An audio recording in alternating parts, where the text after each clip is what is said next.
The Maumee Mary Jospeh Comedy Festival got started last year when I saw the Downtown Improvement District was having a grant contest to bring new events to downtown Fort Wayne and help grow the city's cultural footprint. And some comedians and I got together and submitted a proposal for the festival, and we won. This downtown in Fort Wayne is exploding. It is so incredible to watch it happen, even from a distance. And what this does is number one, it promotes local businesses. Like, I hadn't been to the Phoenix in a couple of years, and when I went there were tons of people there. So it's really great. It helps promote some of the local restaurants. It helps also show performers in the area, hey, this is a place where you can come bring shows. And so if people from, like a 2 to 3 hour radius want to host a show in Fort Wayne, now they're being able to see the venues and seeing where people can stay. So honestly, it's showcasing Fort Wayne as a platform for future performances, which is really valuable. So we traveled from Pittsburgh today to see the Story Pirates because they are just a part of our everyday life. It's how we start our morning routine, and we're total Story Pirates fans. Marissa? What do you do when you're in front of an audience? What do you do with your voice? How do you move your hands? Marissa! When it's kids, oh Lord. Marissa! We are in front of an audience right now. What? And it's an audience mostly of children. What?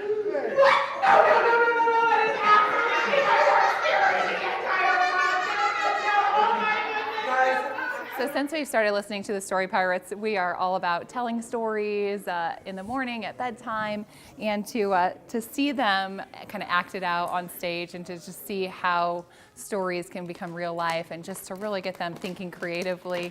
It was really important to me to kind of connect the real life and the podcast together, that there's actual people doing it, and I think it'll be really fun for them. It's good to just get people out of their houses, just to get them to know that there are people in Fort Wayne that are trying to do fun stuff and keep the downtown alive. And yeah, I think it's just nice to remind people that the downtown is here, and we're trying to get people out and have a good time.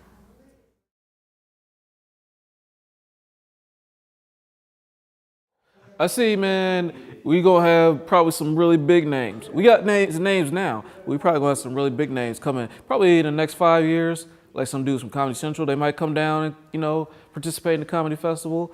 And then, from all of us as a standpoint, us participating and performing, our careers will go further, with this comedy festival, so.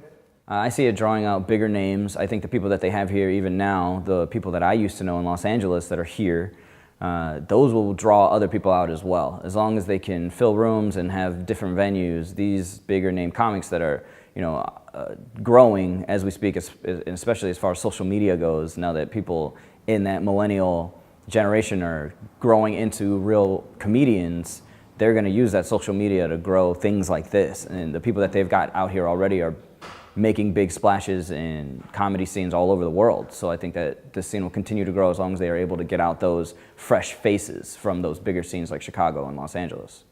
We want to make this the biggest comedy festival in the Midwest. Have a great festival, eventually, maybe go for a whole month or, several weeks and just have shows all over the city all the time. Well, where I see the MMJ Festival in the future, I see it doing some real big things, you know what I mean? I really do. I really see that comedians gonna come here and they're gonna recognize Fort Wayne, which is a great place to live. I'm from Atlanta, but I ain't never going home again. You know what I mean? And this MMJ Festival is really gonna put Fort Wayne on the map. Only two poets I know